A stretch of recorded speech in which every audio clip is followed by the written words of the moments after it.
We all knew that it was not kosher. We all knew that something happened in game two.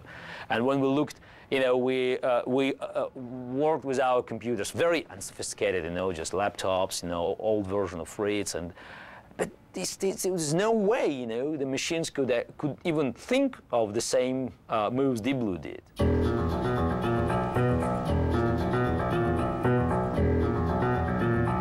The funny thing is, at the end of that game, he has a possibility of a draw. He just missed it. It turns out that the position here at the end is actually a draw, and that one of Deep Blue's final moves was a terrible error, because Deep Blue has two choices here. It can move its king here or move its king over here. It picked the wrong place to step. Peter had left its king a little undefended. And Gary could have threatened a perpetual check. Not a win, but a perpetual check. I think Fred Friedel got a call from some fellow in Germany after the game and said, Gary missed the draw. Could have drawn that game. And Fred said, no. And said, yeah, just take a look at the game. When walking on the street, we told Gary, it was a draw, and explained it to him. And Gary stopped in the middle of the street. People walked into him from behind, and he was horrified. He said, I don't understand how a computer can make some of these wonderful moves that it made and miss a simple perpetual check.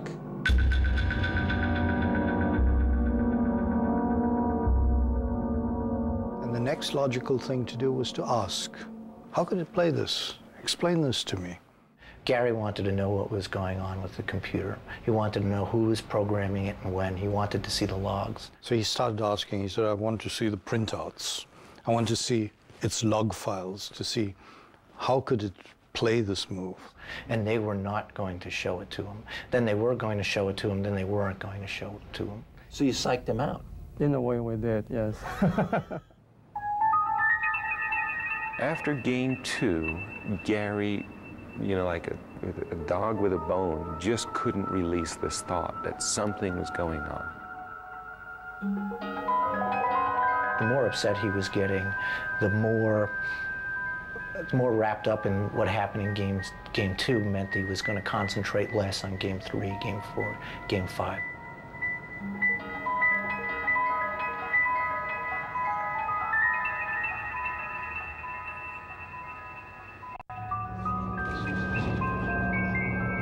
Jogo 3.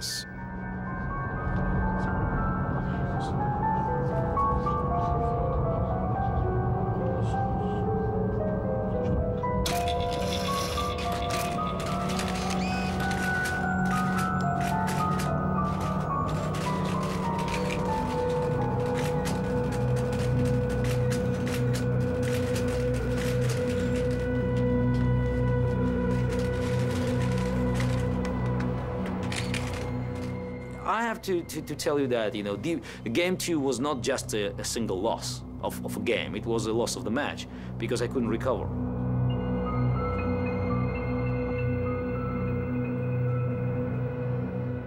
Now, I felt it was unjust, that something happened in the game that was not a part of my match against Deep Blue. It was not in the rules.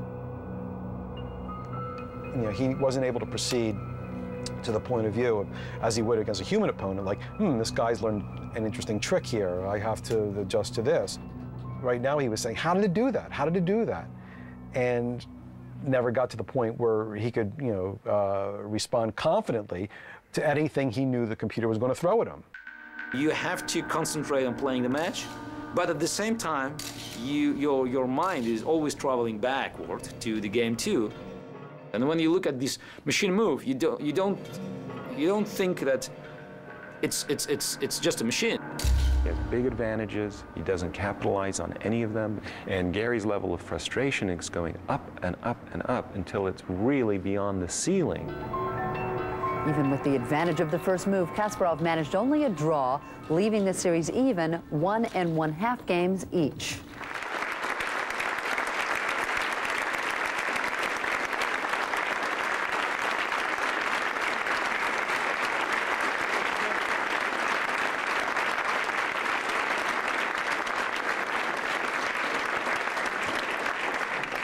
Gary, what's your take now on this new, deeper blue? Is it deeper? It was definitely deeper yesterday. I mean, yesterday something was completely different, and I still believe that yesterday game will be studied by all computer specialists because I think something truly unbelievable happened.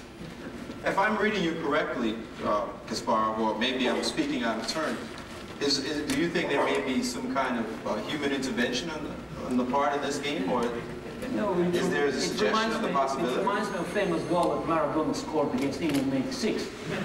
You know, he said it was a hand of God.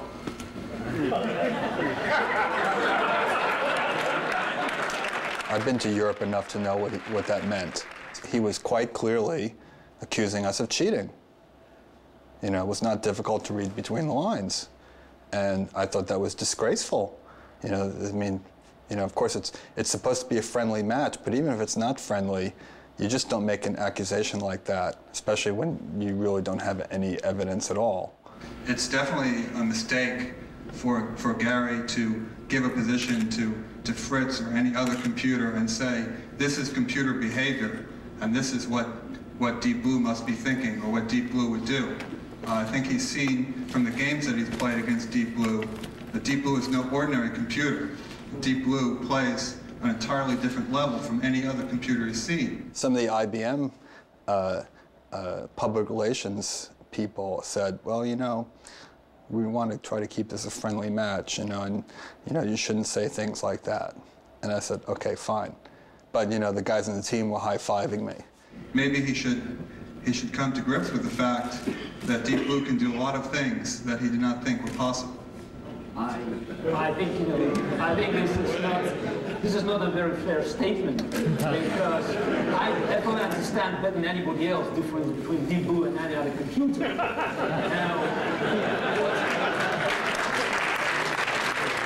There's one explanation. There was the human operator behind the machine.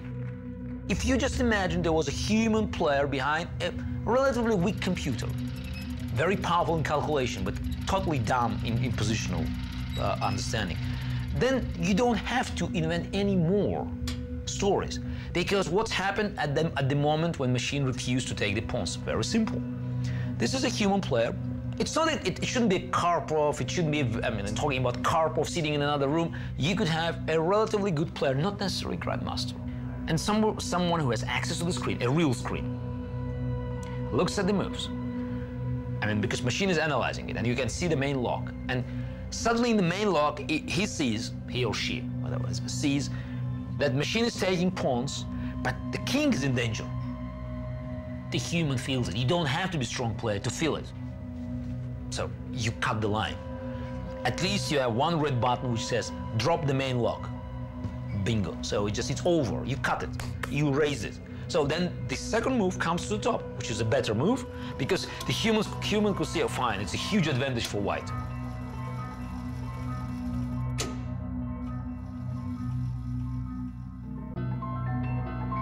It's obvious a human being plus a computer is vastly stronger than the computer or the human being itself. The combination is just a killer.